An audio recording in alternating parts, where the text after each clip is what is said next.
9ാം ക്ലാസ്സിലെ ഒന്നാമത്തെ ചാപ്റ്ററിൻ്റെ രണ്ടാമത്തെ വീഡിയോയിലേക്ക് എല്ലാവർക്കും സ്വാഗതം. അപ്പോൾ ഇന്ന് കഴിഞ്ഞ ക്ലാസ്സിൽ നമ്മൾ ഇലക്ട്രോൺ, പ്രോട്ടോൺ, ന്യൂട്രോൺ എന്നിവയെക്കുറിച്ചൊക്കെ ഡിസ്കസ് ചെയ്തു.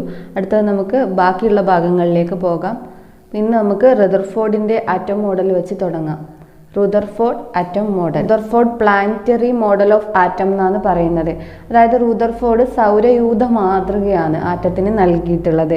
ആറ്റത്തെ ഒരു സൗരയൂഥമായിട്ടാണ് കമ്പയർ ചെയ്തിട്ടുള്ളത്. അപ്പോൾ ആറ്റത്തിനുള്ളിലുള്ള സിറ്റുവേഷൻ അല്ലെങ്കിൽ ആറ്റത്തിനുള്ളിലുള്ള കണങ്ങളുടെ ഒരു പൊസിഷനൊക്കെ സൗരയൂഥത്തെ ബേസ് ചെയ്തുകൊണ്ടാണ് ഈ റുദർഫോർഡ് എന്ന് പറഞ്ഞ സയൻറ്റിസ്റ്റ് പറഞ്ഞിട്ടുള്ളത്. എന്തൊക്കെയാണ് ഈ റുദർഫോർഡിൻ്റെ ആറ്റം മോഡൽ, എങ്ങനെയൊക്കെയാണ് സൗരയൂഥവുമായി കമ്പയർ ചെയ്തിട്ടുള്ളത് എന്നുള്ളത് നമുക്ക് നോക്കാം. ഇത്രയുമാണ് സോളാർ സിസ്റ്റവും ആറ്റവുമായിട്ടുള്ള കമ്പാരിസൺ വരുന്നത്. ഫസ്റ്റ് പോയിന്റ് എന്ന് പറയുന്നത് solar system has A centre. നമുക്കറിയാം സൗരയൂഥത്തിന് അല്ലെങ്കിൽ സോളാർ സിസ്റ്റത്തിന് ഒരു സെൻറ്റർ ഉണ്ട് അല്ലേ. ആറ്റത്തിനും ഒരു സെൻറ്റർ ഉണ്ട് എന്ന് നമ്മൾ പഠിച്ചു അല്ലേ. ആറ്റത്തിന് ഒരു സെൻറ്റർ ഉണ്ട് എന്ന് നമ്മൾ പഠിച്ചു. എല്ലാ മാസും കേന്ദ്രീകരിച്ചിരിക്കുന്ന ഒരു സെൻറ്റർ ഉണ്ട് ആറ്റത്തിന് എന്നുള്ളത് നമ്മൾ പഠിച്ചതാണ്. അടുത്തത് രണ്ടാമത്തെ പോയിന്റ് എന്ന് പറഞ്ഞാൽ സൺ ഈസ് ദ സെൻറ്റർ അല്ലേ. സോളാർ സിസ്റ്റത്തിൻ്റെ സെൻറ്റർ ആണെന്ത്? സൺ. ആറ്റത്തിൻ്റെ സെൻറ്റർ ആണെന്ത്? ന്യൂക്ലിയസ്. ഇപ്പോൾ സോളാർ സിസ്റ്റത്തിന് സൺ സെൻറ്റർ ആയതുപോലെ ആറ്റത്തിന് ന്യൂക്ലിയസ് ആണ് സെൻറ്റർ. അടുത്തത് പ്ലാനറ്റ് റിവോൾവ് എറൗണ്ട് സൺ അല്ലേ. സണ്ണിന് ചുറ്റും പ്ലാനറ്റ്സ് റിവോൾവ് ചെയ്തുകൊണ്ടിരിക്കുന്നുണ്ട് അല്ലെ, ഒരു മോഷനിലാണ് അല്ലെ. അതായത് ഒരു സൗരയൂഥം എന്ന് പറയുന്ന സെൻറ്ററിൽ സണ്ണും അതിന് ചുറ്റും മറ്റ് പ്ലാനറ്റ്സും ആണ്. ആ പ്ലാനറ്റ്സ് ഇങ്ങനെ സണ്ണിന് ചുറ്റും കറങ്ങിക്കൊണ്ടിരിക്കുന്നു. അതുപോലെ തന്നെ ഒരു ആറ്റത്തിനുള്ളിൽ ന്യൂക്ലിയസ് സെൻറ്ററും അതിന് ചുറ്റും ഇലക്ട്രോണ് ഇങ്ങനെ റിവോൾവ് ചെയ്തുകൊണ്ടേയിരിക്കുന്നു. ഇതാണ് റദർഫോർഡിൻ്റെ atom model, planetary model of atom എന്ന് പറയുന്നത്. പക്ഷേ നമുക്ക് തന്നെ മനസ്സിലാക്കാൻ സാധിക്കും, ഒരു പോസിറ്റീവായിട്ടുള്ള ഒരു സെൻറ്ററിന് ചുറ്റും നെഗറ്റീവായിട്ടുള്ള ഒരു ഇലക്ട്രോൺസ് ഇങ്ങനെ കറങ്ങിക്കൊണ്ടിരിക്കുമ്പം എന്ത് സംഭവിക്കും? ഇലക്ട്രോൺസ് ഇങ്ങനെ പതിയെ അതിൻ്റെ എനർജി കുറഞ്ഞു വന്ന് അതിങ്ങനെ സെൻറ്ററിൽ ന്യൂക്ലിയസിലേക്ക് പതിക്കും അല്ലേ. അങ്ങനെ എന്താവും? ആറ്റം കൊളാപ്സ് സംഭവിക്കും അല്ലേ.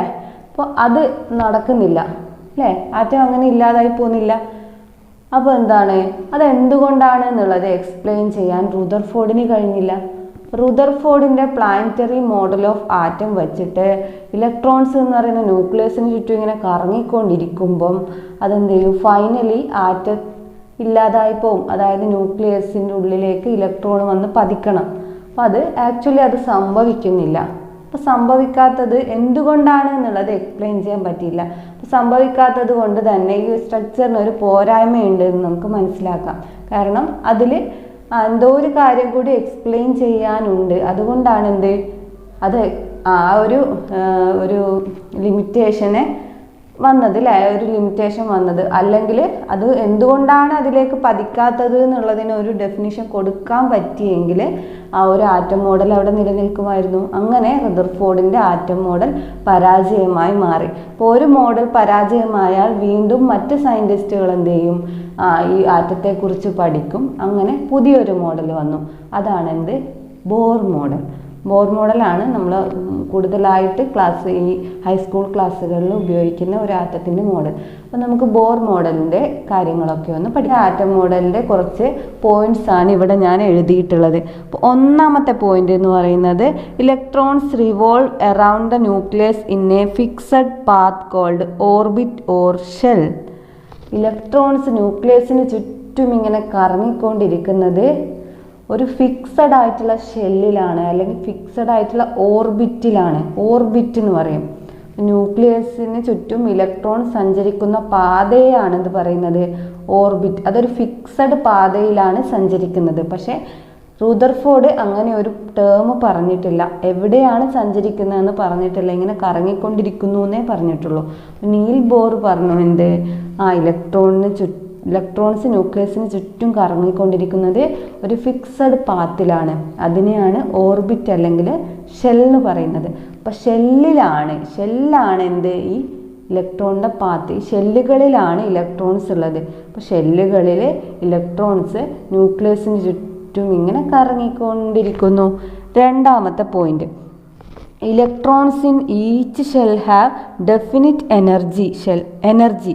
അതുകൊണ്ട് shells are called energy level. ഷെല്ലിലാണ് ഇലക്ട്രോൺ ഉള്ളത്.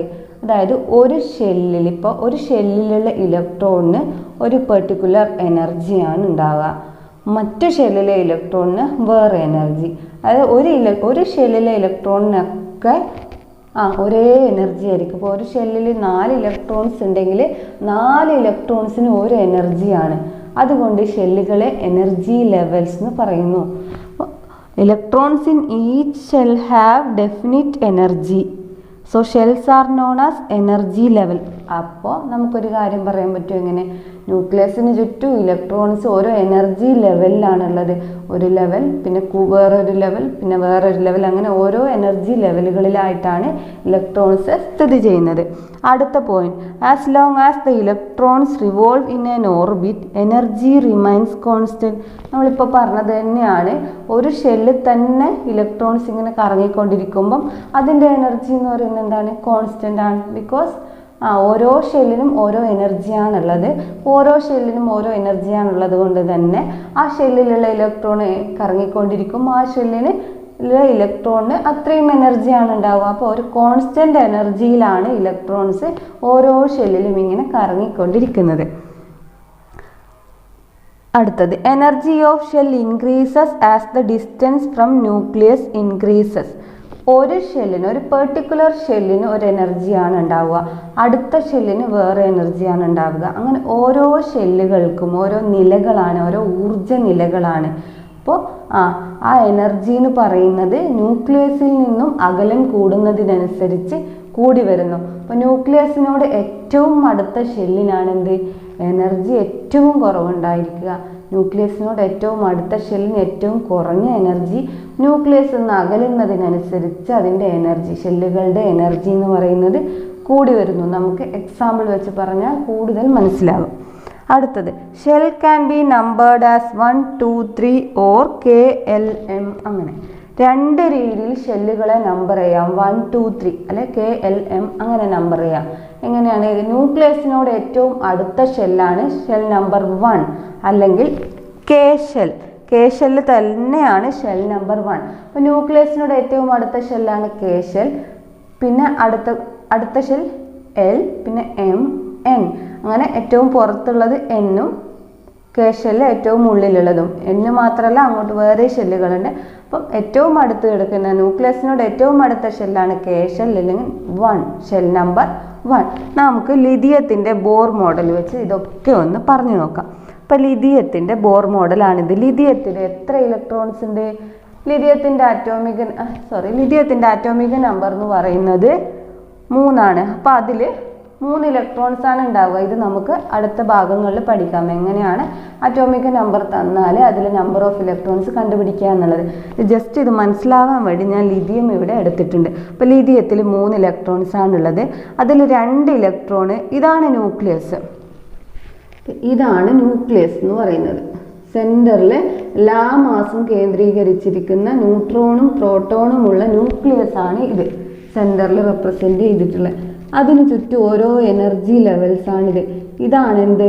ഷെല്ലുകൾ. ഇത് ഷെല്ലുകൾ.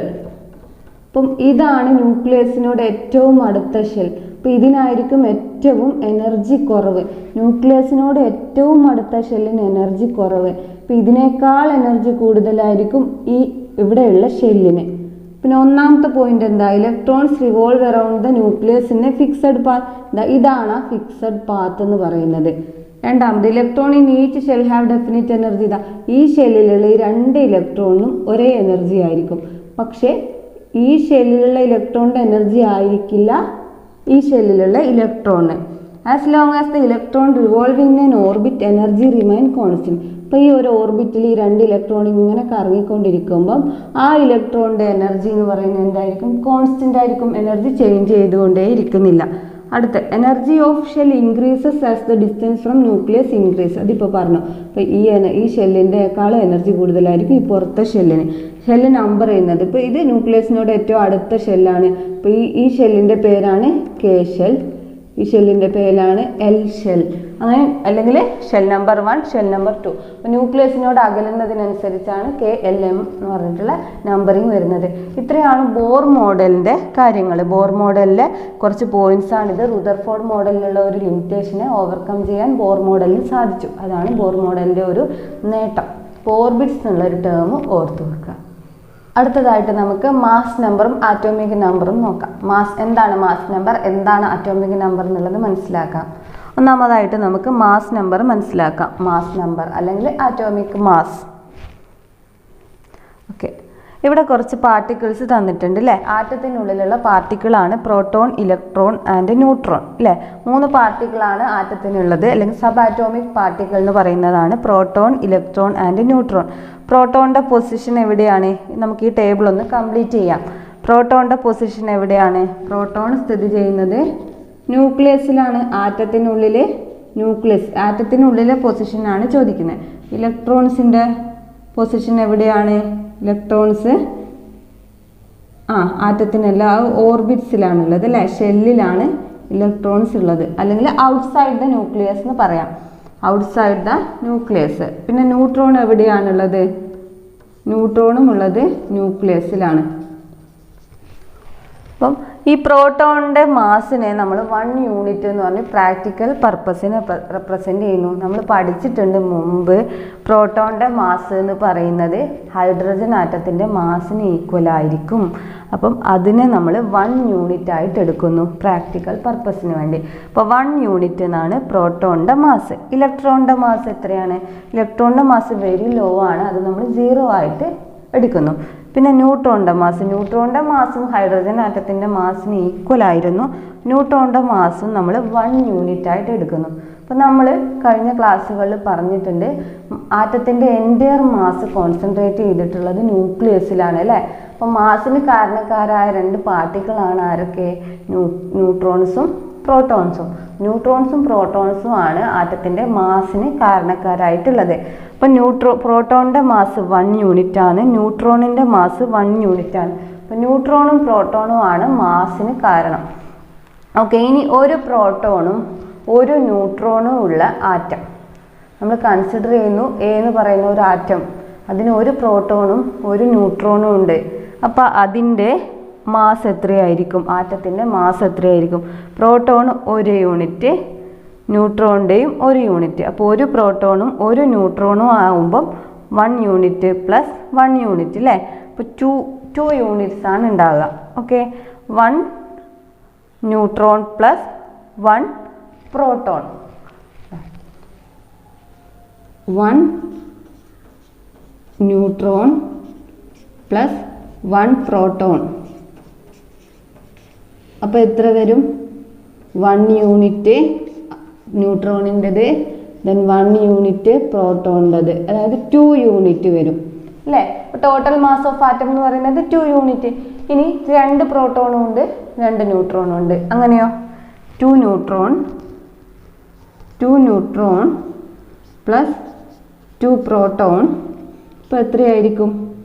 2 ഇൻറ്റു ഒരു ന്യൂട്രോണിൻ്റെത് 1 യൂണിറ്റ് പ്ലസ് 2 ഇൻറ്റു ഒരു പ്രോട്ടോണിൻ്റെത് 1 യൂണിറ്റ്. ഇപ്പോൾ എത്രയായി?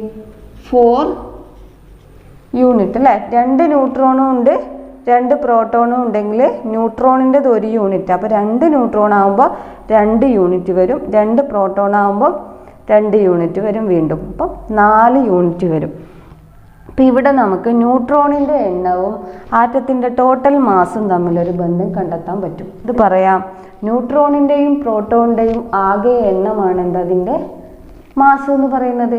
ന്യൂട്രോണിൻ്റെയും പ്രോട്ടോണിൻ്റെയും ആകെ എണ്ണ അല്ലേ. ഇപ്പോൾ 1 ന്യൂട്രോൺ പ്ലസ് 1 പ്രോട്ടോൺ. അപ്പോൾ 2 പാർട്ടിക്കിൾസാണ് ഉള്ളതെങ്കിൽ 2 യൂണിറ്റ്. അങ്ങനെ ന്യൂട്രോണിൻ്റെയും പ്രോട്ടോണിൻ്റെയും ആകെ എണ്ണമാണ് ആറ്റത്തിൽ മാസ് നിർണ്ണയിക്കുന്നത്. അതാണ് ആറ്റോമിക് മാസ്.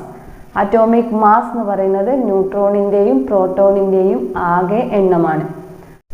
അപ്പോൾ നമുക്ക് ഇങ്ങനെ എഴുതാൻ പറ്റും, അറ്റോമിക് മാസ് അല്ലെങ്കിൽ അതിൻ്റെ വേറൊരു പേരാണ് എന്ത്? Mass number.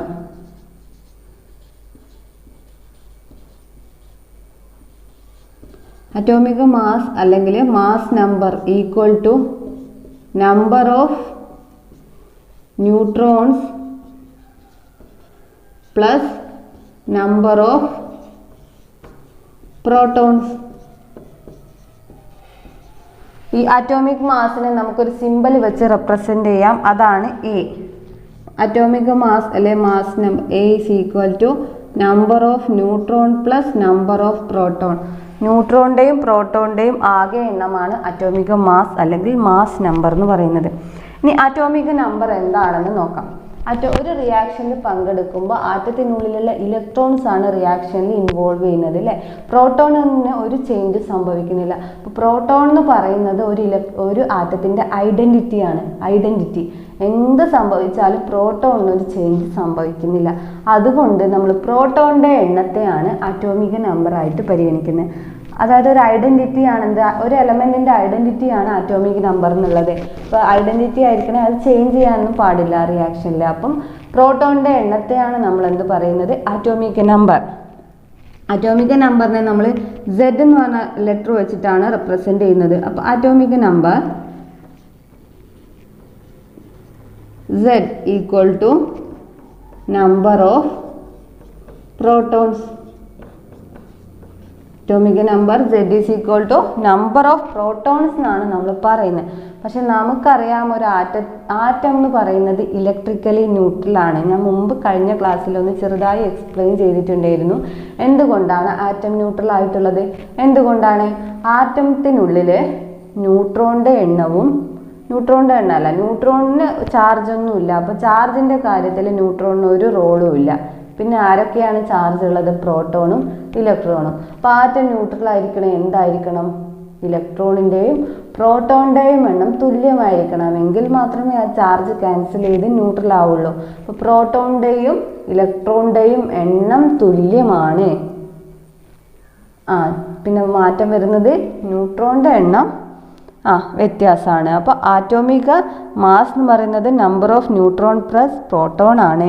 Atomic number Z is equal to number of protons. പിന്നെ number of protons number of ഇലക്ട്രോൺസിന് ഈക്വൽ ആയതുകൊണ്ട് നമുക്ക് എന്തുകൂടി പറയാം, atomic number is equal to number of electrons എന്നും കൂടി പറയാം അല്ലേ. അപ്പം ഒരാറ്റത്തിലുള്ള നമ്പർ ഓഫ് പ്രോട്ടോൺസ് എന്ന് പറയുന്നത് അറ്റോമിക് നമ്പറാണ്. Number of neutron plus number of protons എന്ന് പറയുന്നത് അറ്റോമിക് മാസാണ്. ഇനി നമുക്കൊരു എലമെൻറ്റിൻ്റെ അറ്റോമിക് നമ്പറും മാസ് നമ്പറും അറിയാമെങ്കിൽ അതിലെ പാർട്ടിക്കിൾസ് അല്ലെങ്കിൽ ഇലക്ട്രോണിൻ്റെയും പ്രോട്ടോണിൻ്റെയും ന്യൂട്രോണിൻ്റെയും എണ്ണം കണ്ടുപിടിക്കാൻ പറ്റില്ലേ. ഇവിടെ ഇതാ അറ്റോമിക് നമ്പർ അറിയാമെങ്കിൽ അതിലുള്ള നമ്പർ ഓഫ് പ്രോട്ടോൺസിനെയും നമ്പർ ഓഫ് ഇലക്ട്രോൺസിനെയും നമുക്ക് കണ്ടെത്താം അല്ലേ. അത് അറ്റോമിക് നമ്പറിന് ഈക്വൽ ആയിരിക്കും. ഇനി നമുക്ക് അറ്റോമിക് നമ്പറും നമ്പർ ഓഫ് ഇലക്ട്രോണും നമ്പർ ഓഫ് പ്രോട്ടോൺസും കിട്ടി. അപ്പോൾ നമ്പർ ഓഫ് പ്രോട്ടോൺസ് നമുക്കറിയാം, മാസ് നമ്പറും തന്നിട്ടുണ്ടെങ്കിൽ നമുക്ക് നമ്പർ ഓഫ് ന്യൂട്രോൺസ് കണ്ടുപിടിക്കാം. ഇങ്ങനെ അറ്റോമിക് നമ്പറും മാസ് നമ്പറും തന്നാൽ നമുക്ക് അതിലുള്ള പാർട്ടിക്കിൾസിൻ്റെ എണ്ണം കണ്ടുപിടിക്കാൻ വേണ്ടി സാധിക്കും. നമ്മളിപ്പോൾ പറഞ്ഞു അറ്റോമിക് നമ്പറും മാസ് നമ്പറും തന്നാൽ പാർട്ടിക്കിൾസിൻ്റെ എണ്ണം കണ്ടുപിടിക്കാൻ പറ്റുമെന്ന്. അപ്പോൾ അതുപോലെ ഇതിൽ നിന്ന് നമുക്ക് നമ്പർ ഓഫ് ന്യൂട്രോൺസ് കണ്ടുപിടിക്കാൻ പറ്റും. എങ്ങനെയാണ്, അറ്റോമിക് നമ്പർ എന്ന് പറയുന്നത് എത്രയാണ്, നമ്പർ ഓഫ് ഇലക്ട്രോൺസ് ആണ്.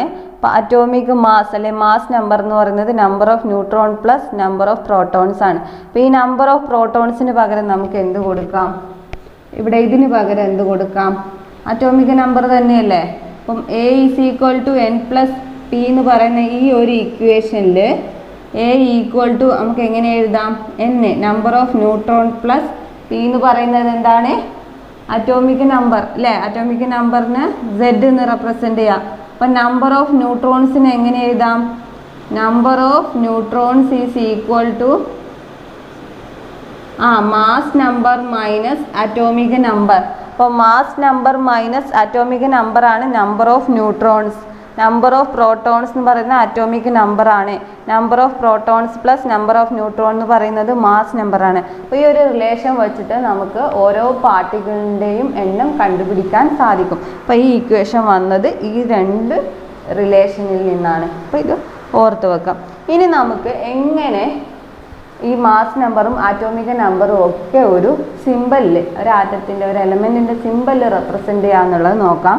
എലമെന്റിനെ റെപ്രസെന്റ് ചെയ്യുന്നത് അതിന്റെ സിമ്പൽ വെച്ചിട്ടാണ് അല്ലേ. അപ്പോൾ ഹൈഡ്രജൻ ആണെങ്കിൽ എച്ച്, ഹീലിയം ആണെങ്കിൽ HE, ലിഥിയം ആണെങ്കിൽ Li, അങ്ങനെ ഓരോ സിമ്പൽ വെച്ചിട്ടാണ് ഓരോ ആറ്റത്തിൻ്റെ ഓരോ എലമെന്റിനെയും നമ്മൾ റെപ്രസെന്റ് ചെയ്യുന്നത്, ഒരു ആറ്റത്തിനെയും നമ്മൾ റെപ്രസെന്റ് ചെയ്യുന്നത്. അപ്പോൾ നമുക്ക് സോഡിയം എന്ന് പറയുന്ന ഒരു എലമെന്റ് കൺസിഡർ ചെയ്യുന്നു. സോഡിയത്തിന്റെ സിമ്പൽ എന്താണ്? Na. സോഡിയത്തിന്റെ സിമ്പൽ നാട്രിയം എന്നുള്ളതിന്റെ Na ആണ് സോഡിയത്തിന്റെ സിമ്പൽ. അപ്പോൾ ഈ ഒരു സിമ്പൽ ആദ്യം എഴുതുക, എന്നിട്ട് അതിന്റെ ലെഫ്റ്റ് സൈഡിലായിട്ട് ഏറ്റവും താഴെയായിട്ടാണ് അതിന്റെ ആറ്റോമിക് നമ്പർ എഴുതുക. ഏറ്റവും താഴെ ലെഫ്റ്റ് സൈഡിൽ ഇവിടെ ആറ്റോമിക് നമ്പർ എത്രയാണ്? 11. ഇതെന്താണ്? Atomic number. ഇനി നമുക്ക് മാസ് നമ്പർ ആണ് എഴുതേണ്ടത്. മാസ് നമ്പർ എഴുതുക, ലെഫ്റ്റ് സൈഡിൽ തന്നെ ഏറ്റവും മുകളിൽ മാസ് നമ്പർ എന്ന് പറയുന്നത് 23. മാസ് നമ്പറിന്റെ സിമ്പൽ എന്ന് പറയുന്നത് A ആയിരുന്നു. ആറ്റോമിക് മാസ് അല്ലേ mass number Z.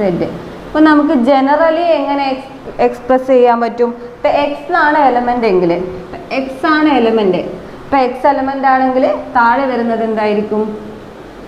Z. Atomic number ഇവിടെ വരുന്നത് A, മാസ് നമ്പർ. XZA എങ്ങനെയായിരിക്കും ഒരു എലമെന്റിന്റെ മാസ് നമ്പറും ആറ്റോമിക് നമ്പറും റെപ്രസെന്റ് ചെയ്യുന്നത്? ഇവിടെ എക്സ് എന്നുള്ളത് ആ എലമെന്റിന്റെ സിമ്പലാണ്, Z എന്ന് പറയുന്നത് ആറ്റോമിക് നമ്പർ ആണ്, A എന്ന് പറയുന്നത് മാസ് നമ്പർ ആണ്. ഇപ്പോൾ സോഡിയത്തിന്റെ എക്സാമ്പിൾ ആണെങ്കിൽ 23, 11 ആണ് ആറ്റോമിക് നമ്പറും മാസ് നമ്പറും. ഇപ്പോൾ ഈ സോഡിയത്തിന്റെ ഈ എക്സാമ്പിൾ കൺസിഡർ ചെയ്താൽ നമുക്ക് ആറ്റോമിക് നമ്പർ Z എന്ന് പറയുന്നത് എത്രയാണ്? Z = 11. A എന്ന് പറയുന്നത് 23. അപ്പോൾ ഇതിൽ നിന്ന് നമുക്ക് അതിൽ എത്ര പാർട്ടിക്കിൾ ഉണ്ടെന്ന് കണ്ടുപിടിക്കാൻ പറ്റില്ലേ? പറ്റും. എങ്ങനെയാണ്? Z ആറ്റോമിക് നമ്പർ 11 ആയതുകൊണ്ട് തന്നെ നമുക്കറിയാം നമ്പർ ഓഫ് പ്രോട്ടോൺസ് ആണ് എന്ത്? ആറ്റോമിക് നമ്പർ ഓഫ് പ്രോട്ടോൺസ് എത്രയായിരിക്കും? അപ്പോൾ 11. നമുക്കറിയാം ഒരു ആറ്റത്തിന്റെ ഇലക്ട്രിക്കൽ ന്യൂട്രാലിറ്റി കാരണം നമ്പർ ഓഫ് പ്രോട്ടോൺസും നമ്പർ ഓഫ് ഇലക്ട്രോൺസും ഈക്വൽ ആണ്. അപ്പം നമ്പർ ഓഫ് ഇലക്ട്രോൺസ് എത്രയായിരിക്കും? 11 തന്നെയായിരിക്കും. ഇപ്പം നമ്പർ ഓഫ് പ്രോട്ടോൺസും നമ്പർ ഓഫ് ഇലക്ട്രോൺസും കിട്ടി, മാസ് നമ്പറും അറിയാം. അപ്പോൾ നമുക്ക് എങ്ങനെ നമ്പർ ഓഫ് ന്യൂട്രോൺസ് കണ്ടുപിടിക്കാം? മാസ് നമ്പറിൽ നിന്ന് അറ്റോമിക് നമ്പർ മൈനസ് ചെയ്താൽ നമുക്ക് നമ്പർ ഓഫ് ന്യൂട്രോൺസ് കണ്ടുപിടിക്കാം. അപ്പോൾ 23 - 11 എത്രയാണ്?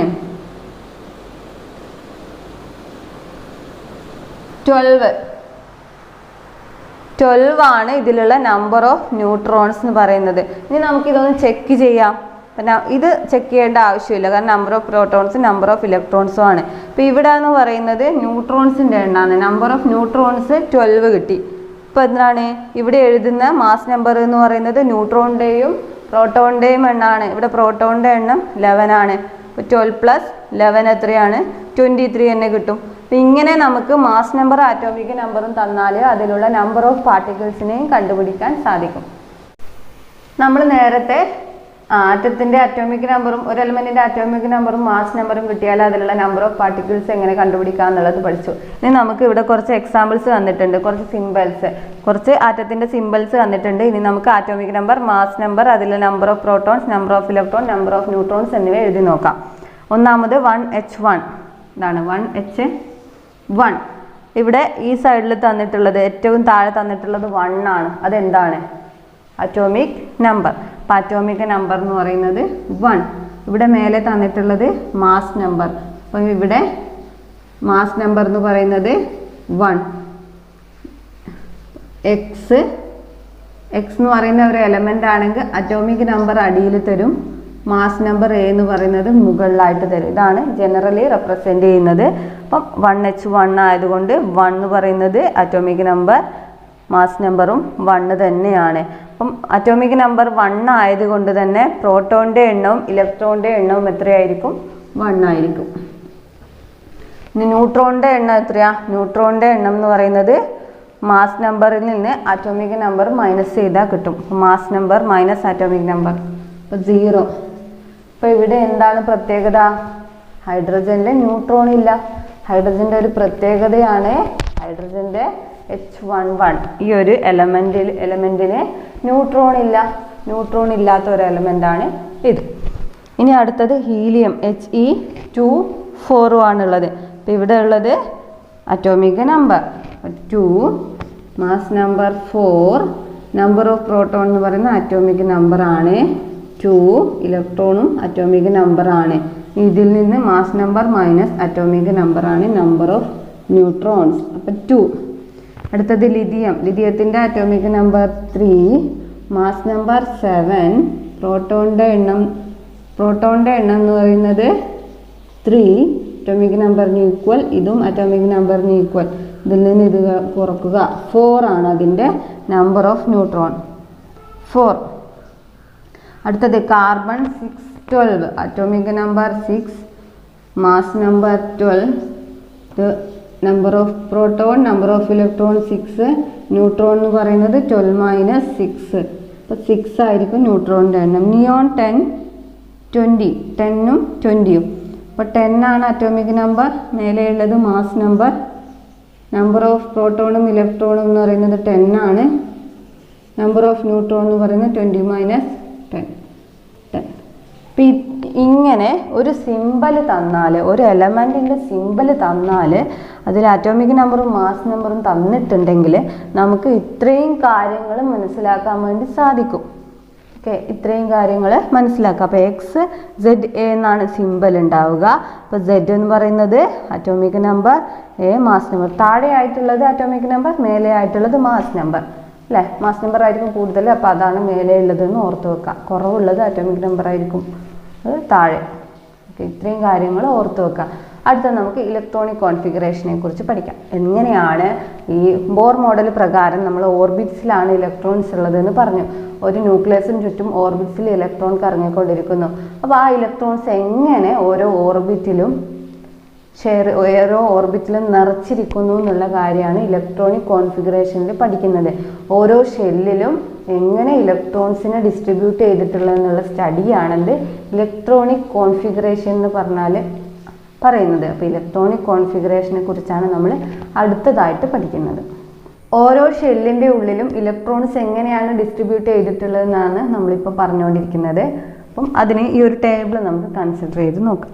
അപ്പോൾ element, atomic number, number of electrons, electronic configuration, shell vice electronic configuration, KLMNO ഷെല്ലുകൾ, അല്ലെങ്കിൽ 1 2 3 4 5 അങ്ങനെയാണ് ഷെല്ലുകൾ. ഒന്നാമത്തെ എലമെൻറ്റ് ഹൈഡ്രജൻ്റെ അറ്റോമിക് നമ്പർ 1 ആണ്. അതിലെ നമ്പർ ഓഫ് ഇലക്ട്രോൺസ് എന്തായിരിക്കും? 1 തന്നെയായിരിക്കും. അപ്പോൾ അതിൽ K എന്ന് പറയുന്ന ഒരു ഷെല്ലിലാണ് ഈ 1 ഇലക്ട്രോൺ ഉള്ളത്. ഹീലിയത്തിൻ്റെ അറ്റോമിക് നമ്പർ 2 ആണ്. നമ്പർ ഓഫ് ഇലക്ട്രോൺസ് 2 ആണ് അല്ലേ, അത് നമ്മൾ പഠിച്ചു. 2 ഇലക്ട്രോൺസ് K എന്ന് പറയുന്ന ഷെല്ലിലാണ് ഉള്ളത്. Lithium atomic number 3, number of electrons 3, അതിലുള്ള ഇലക്ട്രോൺ എന്ന് പറഞ്ഞാൽ 2 ഇലക്ട്രോൺ ഈ K ഷെല്ലിലും 1 ഇലക്ട്രോൺ L ഷെല്ലിലും ആണുള്ളത്. അതൊക്കെ നമുക്ക് എന്തുകൊണ്ടാണെന്നത് പറയാം. ബെറിലിയം 4 ആണ് അറ്റോമിക് നമ്പർ, 4 ഇലക്ട്രോൺസ് ഉണ്ട്. 2 ഇലക്ട്രോൺ K ഷെല്ലിലും 2 ഇലക്ട്രോൺ L ഷെല്ലിലും. ബോറോൺ 5 ഇലക്ട്രോൺസ്, 2 ഇലക്ട്രോൺ K ഷെല്ലിലും 3 ഇലക്ട്രോൺ L ഷെല്ലിലും. കാർബൺ ആകെ 6 ഇലക്ട്രോൺസ് ഉണ്ട്. 2 ഇലക്ട്രോൺ K ഷെല്ലിൽ, 4 ഇലക്ട്രോൺ L ഷെല്ലിൽ. നൈട്രജൻ 7 ഇലക്ട്രോൺ, അതിൽ 2 ഇലക്ട്രോൺ K ഷെല്ലിൽ, 5 ഇലക്ട്രോൺ L ഷെല്ലിൽ. ഓക്സിജൻ 8 ഇലക്ട്രോൺസ് ഉണ്ട്. 2 ഇലക്ട്രോൺ K ഷെല്ലിൽ, 6 ഇലക്ട്രോൺസ് L ഷെല്ലിൽ. ഫ്ലൂറിൻ 9 ഇലക്ട്രോൺസ് ഉണ്ട്. 2 ഇലക്ട്രോൺ K ഷെല്ലിൽ, 7 ഇലക്ട്രോൺ L ഷെല്ലിൽ. നിയോൺ 10 ഇലക്ട്രോൺസ് ഉണ്ട്. 2 ഇലക്ട്രോൺ K ഷെല്ലിൽ, 8 ഇലക്ട്രോൺസ് L ഷെല്ലിൽ. പിന്നെ സോഡിയം 11 ഇലക്ട്രോൺസ് ഉണ്ട്. 2 ഇലക്ട്രോൺ എന്ന് പറയുന്നത് K ഷെല്ലിൽ, 8 ഇലക്ട്രോൺസ് എന്ന് പറയുന്നത് M ഷെല്ലിൽ, 1 ഇലക്ട്രോൺ N ഷെല്ലിൽ. മെഗ്നീഷ്യം 12 ഇലക്ട്രോൺ, 2 ഇലക്ട്രോൺ K ഷെല്ലിൽ, 8 ഇലക്ട്രോൺ L ഷെല്ലിൽ, 2 ഇലക്ട്രോൺ M ഷെല്ലിൽ. ഇങ്ങനെയാണ് ഇതിൻ്റെയൊക്കെ ഇലക്ട്രോണിക് കോൺഫിഗറേഷൻ എഴുതുന്നത്. അപ്പോൾ ഈ ഒരു ടേബിളിൽ നമുക്ക് മനസ്സിലാക്കാൻ പറ്റുന്നത് എന്താണ്? K ഷെല്ലിൽ ഒന്നാമത്തേത് 1 ഇലക്ട്രോൺ മാത്രമേ ഉണ്ടാവുള്ളൂ. പിന്നെ 2 ഇലക്ട്രോൺ ഫില്ല് ചെയ്തതിന് ശേഷം അടുത്ത ഇലക്ട്രോൺ L ഷെല്ലിലേക്കാണ് പോകുന്നത്. അപ്പോൾ K ഷെല്ലിൽ മാക്സിമം 2 ഇലക്ട്രോൺ മാത്രമേ ഫില്ല് ചെയ്യുന്നുള്ളൂ അല്ലേ. K ഷെല്ലിൽ കെ ഷെല്ലിൽ മാക്സിമം 2 ഇലക്ട്രോൺ മാത്രമേ ഫില്ല് ചെയ്യപ്പെടുന്നുള്ളൂ. അപ്പം അങ്ങനെ കെ ഷെല്ലിൽ 2 ഇലക്ട്രോൺ ഫില്ല് ചെയ്ത് കഴിഞ്ഞാൽ അടുത്ത ഇലക്ട്രോൺ പോകുന്നത് എൽ ഷെല്ലിലല്ലേ? അതെ. അപ്പം എൽ ഷെല്ലിൽ എത്ര വരെ ഇലക്ട്രോൺസ് ഫില്ല് ചെയ്തു? എൽ ഷെല്ലിൽ 8 ഇലക്ട്രോൺസ് വരെ ഫില്ല് ചെയ്തു. 8 ഇലക്ട്രോൺസ് വരെ മാക്സിമം ഫില്ല് ചെയ്തു. അതിനുശേഷം വരുന്ന ഇലക്ട്രോൺ എല്ലാം എം ഷെല്ലിലേക്കാണ് പോകുന്നത് അല്ലേ? അപ്പം കെ ഷെല്ലിലുള്ള മാക്സിമം കെ ഷെല്ലിൽ ഒക്യുപ്പൈ ചെയ്യാൻ പറ്റുന്ന ഉൾക്കൊള്ളാൻ പറ്റുന്ന മാക്സിമം നമ്പർ ഓഫ് ഇലക്ട്രോൺ എന്ന് പറയുന്നത് എത്രയാണ്? 2. എൽ ഷെല്ലിൽ 8 അല്ലേ? അപ്പോൾ കെ ഷെല്ലിൽ 2 ഇലക്ട്രോൺ, എൽ ഷെല്ലിൽ 8 ഇലക്ട്രോൺസുമാണ് ഉള്ളത്. അപ്പോൾ അത് നമുക്ക് എങ്ങനെ മനസ്സിലാക്കാൻ പറ്റും? കെ ഷെല്ലിൽ 2 ഇലക്ട്രോൺ മാത്രമേ ഉൾക്കൊള്ളാൻ പറ്റും, എൽ ഷെല്ലിൽ 8 ഇലക്ട്രോൺ മാത്രമേ ഉൾക്കൊള്ളാൻ പറ്റും. അതിനൊരു ഇക്വേഷൻ ഉണ്ട്, ഒരു സമവാക്യം. ഓരോ ഷെല്ലിലും ഉൾക്കൊള്ളാൻ പറ്റുന്ന മാക്സിമം നമ്പർ ഓഫ് ഇലക്ട്രോൺസ് അത് നമുക്ക് നോക്കാം. അതിനു മുമ്പ് ഇതൊന്നുകൂടി നോക്കുക. അപ്പോൾ ഇവിടെ ഈ ഒരു ഇലക്ട്രോണിക് കോൺഫിഗറേഷൻ എഴുതുമ്പം നമ്മൾ മനസ്സിലാക്കിയ കാര്യങ്ങൾ കെ ഷെല്ലിൽ മാക്സിമം 2 ഇലക്ട്രോൺ, എൽ ഷെല്ലിൽ മാക്സിമം 8 ഇലക്ട്രോൺ. ഈ 2 കാര്യങ്ങൾ ഓർത്തിരിക്കുക. ഇനി അടുത്തത് നമുക്ക് അതെങ്ങനെയാണ് വരുന്നത് എന്നുള്ളത് നോക്കാം. അപ്പോൾ നമ്മൾ നേരത്തെ ടേബിളിൽ നിന്ന് മനസ്സിലാക്കിയിട്ടുണ്ട് കെ ഷെല്ലിൽ ഉൾക്കൊള്ളാൻ പറ്റുന്ന മാക്സിമം നമ്പർ ഓഫ് ഇലക്ട്രോൺ എന്ന് പറയുന്നത് 2 ആണ്, എൽ ഷെല്ലിൽ ഉൾക്കൊള്ളാൻ പറ്റുന്നത് 8 ആണ്. അപ്പം ഒരു ഷെല്ലിൽ ഇലക്ട്രോണിനെ ക്രമീകരിക്കുമ്പോൾ അതിന് കുറച്ച് റൂൾസ് ഉണ്ട്. ഒന്നാമത്തെ റൂൾ എന്ന് പറയുന്നത് the maximum number of electron accommodated in each shell is 2n². ഒന്നാമത്തത് 2n² എന്ന് പറയുന്നതാണ് maximum number of electron in each shell. അപ്പോൾ ഓരോ ഷെല്ലിലുമുള്ള maximum number of electron 2n² ആണ്. n എന്താണ്? Where n is the shell number. അപ്പോൾ K ഷെല്ലാണെങ്കിൽ എങ്ങനെ കണ്ടുപിടിക്കാം? കെ ഷെല്ലാണെങ്കിൽ K shell n is equal to 1. അപ്പോൾ 2n² is equal to 2 × 1² that is 2. 2 is the maximum number of electrons in K shell. അടുത്തത് L shell. L ഷെല്ലിൻ്റെ n value എന്ന് പറയുന്നത് എത്രയാണ്? 2, അല്ലെങ്കിൽ സെക്കൻഡ് ഷെല്ലാണ്. അപ്പോൾ 2n² is equal to 2 × 2² that is equal to 8. ഇനി M shell 2 × n² that is equal to 2 × എമ്മിൻ്റെ വാല്യൂ എത്രയാണ്? എം ഷെൽ അല്ലെങ്കിൽ 3, ഷെൽ നമ്പർ 3. അപ്പോൾ 3² 2 × 9 18. അപ്പോൾ 2n² എന്നുള്ളതാണ് ഒരു ഷെല്ലിൽ ഉൾക്കൊള്ളാൻ പറ്റുന്ന മാക്സിമം നമ്പർ ഓഫ് ഇലക്ട്രോൺസ് പറയുന്നത്. n എന്ന് പറയുന്നത് ഷെൽ നമ്പർ ആണ്. ഇപ്പോൾ കെ ഷെല്ലാണെങ്കിൽ n is equal to 1, L ഷെല്ലാണെങ്കിൽ n is equal to 2, M ഷെല്ലാണെങ്കിൽ n is equal to 3, K L M N. അപ്പം അതിന് 2n² എന്ന് പറയുന്ന അത്രയും ഇലക്ട്രോൺസ് ആണ് ഓരോ ഷെല്ലിലും ഉൾക്കൊള്ളാൻ പറ്റുക. അതാണ് ഒന്നാമത്തെ റൂൾ. ഇലക്ട്രോൺ ഫില്ലിംഗ്, ഷെല്ലിൽ ഇലക്ട്രോൺ ഫില്ലിംഗ് നടക്കണമെങ്കിലുള്ള ഒന്നാമത്തെ റൂൾ എന്ന് പറയുന്നത് 2n² is the maximum number of electron accommodated in each shell. അതായത് ഓരോ ഷെല്ലിലും 2n² എന്ന് പറയുന്ന അത്രയും ഇലക്ട്രോൺസ് മാത്രമേ ഉൾക്കൊള്ളാൻ പറ്റും. Where n is the shell number. Second point എന്ന് പറയുന്നത് ഓരോ ഷെല്ലിലും ഇലക്ട്രോൺ ഫില്ലിംഗ് നടക്കുന്നത് ഊർജം കൂടി വരുന്ന ക്രമത്തിലാണ്. നമ്മൾ പഠിച്ചു ഓരോ ഷെല്ലിനും ഓരോ ഊർജമുണ്ട്. ന്യൂക്ലിയസിനോട് ഏറ്റവും അടുത്ത് നിൽക്കുന്ന കെ ഷെല്ലിനാണ് ഏറ്റവും കുറഞ്ഞ ഊർജം.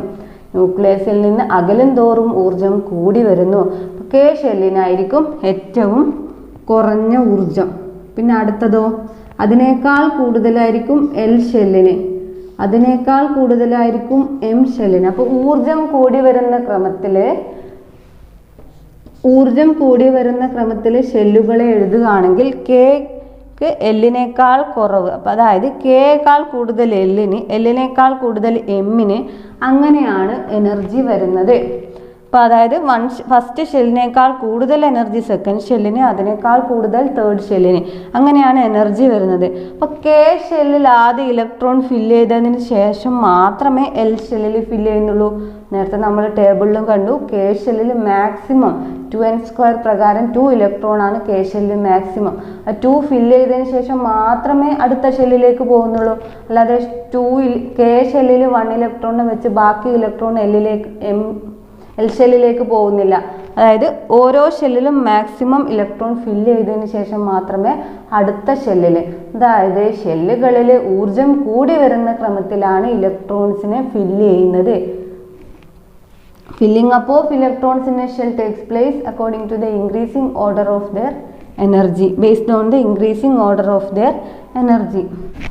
തേർഡ് പോയിന്റ് എന്ന് പറയുന്നത് ബോർ മോഡൽ പ്രകാരം ഇലക്ട്രോണിക് കോൺഫിഗറേഷൻ ഷെല്ലിൽ നടക്കണമെങ്കിൽ അതിനുള്ള മൂന്നാമത്തെ റൂൾ എന്ന് പറയുന്നത് maximum number of electron in the outermost shell is equal to 8.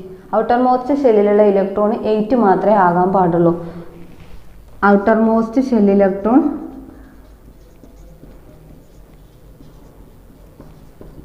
8.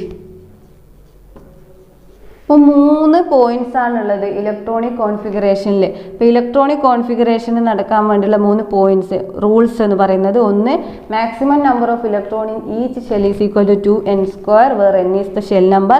Second one, filling up of electron takes place in the increasing order of their energy, അതായത് ഊർജ്ജം കൂടി വരുന്ന ക്രമത്തിലാണ് ഷെല്ലിൽ ഇലക്ട്രോൺസ് അറേഞ്ച് ചെയ്തിരിക്കുന്നത്. മൂന്നാമത്തെ പോയിന്റ്, ഔട്ടർ മോസ്റ്റ് ഷെല്ലിൽ maximum 8 electrons മാത്രമേ ഉണ്ടാവാൻ പാടുള്ളൂ. ഇത്രയും 3 റൂൾസാണ് ഇലക്ട്രോണിക് കോൺഫിഗറേഷനിൽ നമുക്ക് പഠിക്കാനുള്ളത്.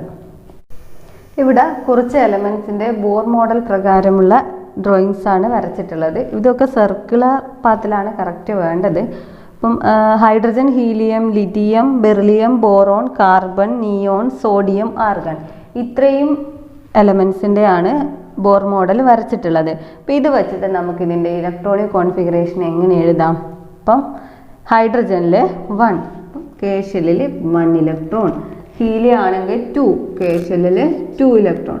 ലിഥിയം ആണെങ്കിൽ കെ ഷെല്ലിൽ 2 ഇലക്ട്രോൺ. അടുത്ത ഷെല്ലിൽ എൽ ഷെല്ലിൽ 1 ഇലക്ട്രോൺ. ബെറിലിയത്തിന് 4 പ്രോട്ടോണും 5 ന്യൂട്രോൺസും ആണുള്ളത്. 4 പ്രോട്ടോൺ ആയതുകൊണ്ട് 4 ഇലക്ട്രോൺസും ഉണ്ടാവും. അപ്പം ബെറിലിയത്തിൻ്റെ ഇലക്ട്രോണിക് കോൺഫിഗറേഷൻ കെ ഷെല്ലിൽ 2 ഇലക്ട്രോൺ, എൽ ഷെല്ലിലും 2 ഇലക്ട്രോൺ. ബോറോണിൽ എത്രയാണുള്ളത്? കെ ഷെല്ലിൽ 2 ഇലക്ട്രോൺ, എൽ ഷെല്ലിൽ 1 2 3 ഇലക്ട്രോൺ.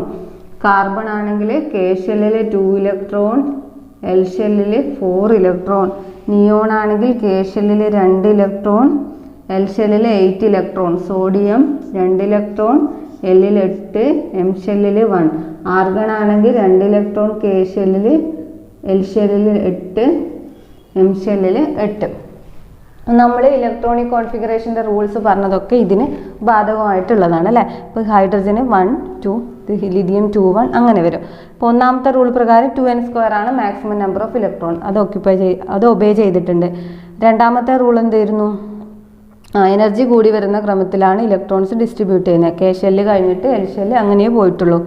പിന്നെ അടുത്തത് മാക്സിമം 8 ഇലക്ട്രോൺസ് മാത്രമേ ഔട്ടർ ഷെല്ലിലുള്ളൂ അല്ലേ. ഔട്ടർ ഷെല്ലിൽ ഇലക്ട്രോൺ 8 ഇലക്ട്രോൺസ് മാത്രമേ ഉള്ളൂ. അപ്പോൾ ഇങ്ങനെ ഒരു ബോർ മോഡൽ തന്നാൽ അതിൻ്റെ ഇലക്ട്രോണിക് കോൺഫിഗറേഷൻ നമുക്ക് എഴുതാൻ പറ്റും. പിന്നെ ഒരു സിമ്പൽ തന്നാൽ, ഒരു ആറ്റത്തിൻ്റെ ഒരു എലമെൻറ്റിൻ്റെ സിമ്പൽ, അതായത് അതിൻ്റെ സിമ്പലും അതിൽ ആറ്റോമിക് നമ്പറും മാസ് നമ്പറും തന്നാൽ നമുക്ക് അതിൽ നിന്ന് ബോർ മോഡൽ എങ്ങനെ വരക്കാം എന്നുള്ളത് നോക്കാം. ഒരു എക്സാമ്പിൾ നോക്കാം. Nitrogen atomic number 7, mass number 14, N714 തന്നിട്ടുണ്ട്. ഇപ്പോൾ ഇതിൽ നിന്ന് നമുക്ക് ബോർ മോഡൽ വരക്കാൻ പറ്റുമോ? പറ്റും. എങ്ങനെയാണ്? N714 എന്ന് പറയുന്നതിൽ അറ്റോമിക് നമ്പർ എന്ന് പറയുന്നത് മാസ് നമ്പറാണ് എ. മാറിപ്പോവരുത്, അറ്റോമിക് നമ്പർ അല്ല, mass number A. Mass number 14, atomic number 7. Atomic number 7 ആയതുകൊണ്ട് number of electron 7. Number of electron 7 ആയതുകൊണ്ട് അതിൻ്റെ ഷെൽ ഇലക്ട്രോണിക് കോൺഫിഗറേഷൻ എങ്ങനെയാണ്? ഷെൽ ഇലക്ട്രോണിക് കോൺഫിഗറേഷൻ 7 ആണ് അതിൻ്റെ അറ്റോമിക് നമ്പർ ആയതുകൊണ്ട്, അതുകൊണ്ട് 7 ഇലക്ട്രോൺ ഉണ്ട്. അത് 2 ഇലക്ട്രോൺ ആൻഡ് 5 ഇലക്ട്രോൺ അല്ലേ. കെ ഷെല്ലിൽ മാക്സിമം 2 ഇലക്ട്രോൺ മാത്രമേ വരൂ. എൽ ഷെല്ലിൽ ഇവിടെ 5 ഇലക്ട്രോൺ മാത്രമേ ഉള്ളൂ. 8 ഇലക്ട്രോൺ വരെ ഒക്യുപ്പൈ ചെയ്യാൻ പറ്റും. അപ്പോൾ 2 5 അതാണ് അതിൻ്റെ ഇലക്ട്രോണിക് കോൺഫിഗറേഷൻ. ഇനി എങ്ങനെ അതിൻ്റെ ബോർ മോഡൽ വരക്കും? ബോർ മോഡൽ വരക്കാൻ ആദ്യം ന്യൂക്ലിയസ് അല്ലേ, ന്യൂക്ലിയസ് വരക്കുക. ന്യൂക്ലിയസ് വരച്ചു. ഇനി അതിൽ എന്തൊക്കെയാണുള്ളത് ന്യൂക്ലിയസിൽ? പ്രോട്ടോൺസും ന്യൂട്രോൺസും. അപ്പോൾ പ്രോട്ടോൺസ് എത്രയാണ്? പ്രോട്ടോൺ എന്ന് പറയുന്നത് എത്രയാണുള്ളത്? പ്രോട്ടോൺ എന്ന് പറയുന്നത് ആറ്റോമിക് നമ്പറിന് ഈക്വൽ ആണ്.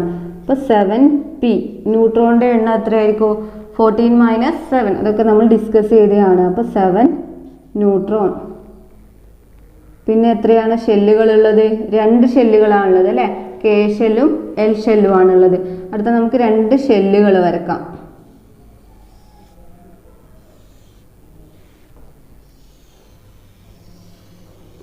രണ്ട് ഷെല്ലുകൾ വരച്ചു. അപ്പോൾ കെ ഷെല്ലിൽ 2 ഇലക്ട്രോൺസ്.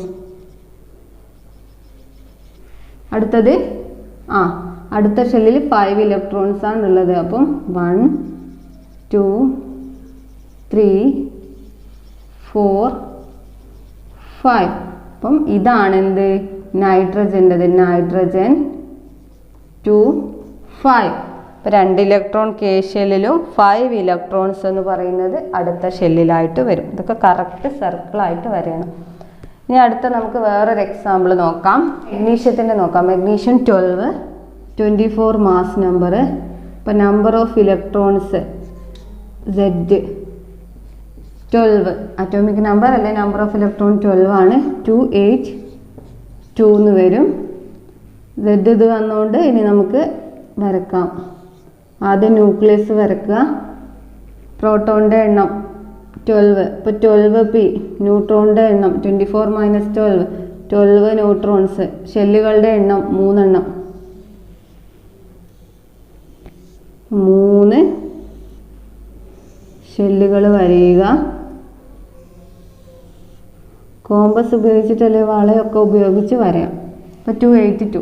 അപ്പം കെ ഷെല്ലിൽ 2 ഇലക്ട്രോൺസ്. തൊട്ടടുത്ത ഷെല്ല് എൽ ഷെല്ലിൽ 8 ഇലക്ട്രോൺ. 4 5 6 7 8. പിന്നെ 2 ഇലക്ട്രോൺ. ഇതാണ് എന്ത്? മെഗ്നീഷ്യത്തിൻ്റെ ബോർ മോഡൽ എന്ന് പറയുന്നത്. ഇങ്ങനെ നമുക്ക് ഒരു എലമെൻറ്റിൻ്റെ ഇതേപോലെ ആറ്റവും അതിൻ്റെ ആറ്റോമിക് നമ്പറും മാസ് നമ്പറും തന്നാൽ അതിൻ്റെ ബോർ മോഡൽ വരക്കാൻ പറ്റും. ഓക്കെ. അപ്പോൾ തിരിച്ചിട്ട് ഇതുപോലെ ബോർ മോഡൽ തന്നാൽ അതിൽ നിന്ന് നമുക്ക് ഇതേപോലെ atomic number, number of particles അത് കണ്ടുപിടിക്കാനും പറ്റും. നേരത്തെ നമ്മൾ ഒരു എലമെൻറ്റിൻ്റെ സിമ്പൽ തന്നാൽ അതിൽ നിന്ന് ബോർ മോഡൽ എങ്ങനെ വരക്കാം എന്നുള്ളതും ബോർ മോഡൽ തന്നിട്ടാകുമ്പോൾ അതിൻ്റെ ഇലക്ട്രോണിക് കോൺഫിഗറേഷൻ എങ്ങനെ എഴുതാം എന്നുള്ളതും പഠിച്ചു. ഇപ്പോൾ നമുക്ക് അലൂമിനിയം 1327 ഈ ഒരു എലമെൻറ്റിൻ്റെ ബോർ മോഡൽ ഇവിടെ തന്നിട്ടുണ്ട്. അതിൽ നിന്ന് നമുക്ക് ഈ ഒരു ടേബിൾ, ഇതൊരു ടേബിളാർ ഫോമിലാണ് ഉണ്ടാവേണ്ടത്. ടെക്സ്റ്റിൽ ടേബിൾ ആയിട്ടുണ്ട്. അപ്പോൾ ഈ ഒരു ടേബിൾ കംപ്ലീറ്റ് ചെയ്യാം. ഒന്നാമത് ഇതാണ് അതിൻ്റെ ബോർ മോഡൽ. അതിൻ്റെ ആറ്റോമിക് നമ്പർ എത്രയാണ്? ഈ സിമ്പലിൽ നിന്ന് തന്നിട്ടുണ്ട്. അറ്റോമിക് നമ്പർ എന്ന് പറഞ്ഞാൽ താഴെയുള്ളതാണ്. അപ്പോൾ 13 ആണ് അറ്റോമിക് നമ്പർ. മാസ് നമ്പർ എത്രയാണ്? മുകളിലുള്ളത് 27 ആണ് mass number. The number of protons എത്രയാണ്? നമ്പർ ഓഫ് പ്രോട്ടോൺസ് എന്ന് പറയുന്നത് അറ്റോമിക് നമ്പറിന് ഈക്വൽ ആണ്, അതുകൊണ്ട് 13. നമ്പർ ഓഫ് ന്യൂട്രോൺസ് എന്ന് പറയുന്നത് എത്രയാണ്? 27 - 13 എത്ര കിട്ടും? 14 അല്ലേ. 27-ന് 13 മൈനസ് ചെയ്താൽ 14. അപ്പോൾ 14 ആണ് എന്ത്? നമ്പർ ഓഫ് ന്യൂട്രോൺസ് എന്ന് പറയുന്നത്. ഇലക്ട്രോണിക് കോൺഫിഗറേഷൻ എങ്ങനെ എഴുതാം? ഇലക്ട്രോണിക് കോൺഫിഗറേഷൻ അപ്പോൾ ഇവിടെ 2 ഇലക്ട്രോൺ, കെ ഷെല്ലിൽ 2 ഇലക്ട്രോൺ, എൽ ഷെല്ലിൽ 8 ഇലക്ട്രോൺസ് ഉണ്ട്. 2 8.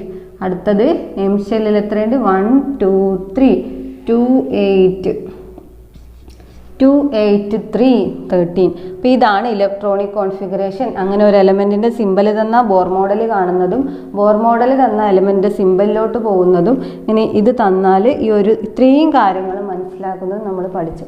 ഇത്രയും കാര്യങ്ങൾ നിങ്ങൾക്ക് മനസ്സിലായി എന്ന് കരുതുന്നു. നിങ്ങളുടെ സംശയങ്ങൾ കമൻറ്റ് ബോക്സിൽ അറിയിക്കുക. നിങ്ങൾക്ക് ഈ ക്ലാസ്സിനെ കുറിച്ചുള്ള ഇഷ്ടപ്പെട്ടോ അല്ലെങ്കിൽ ഇഷ്ടപ്പെട്ടില്ല എന്നുള്ളതൊക്കെ കമൻറ്റിൽ അറിയിക്കുക. അപ്പം നമുക്ക് അടുത്ത വീഡിയോയുമായി വീണ്ടും കാണാം.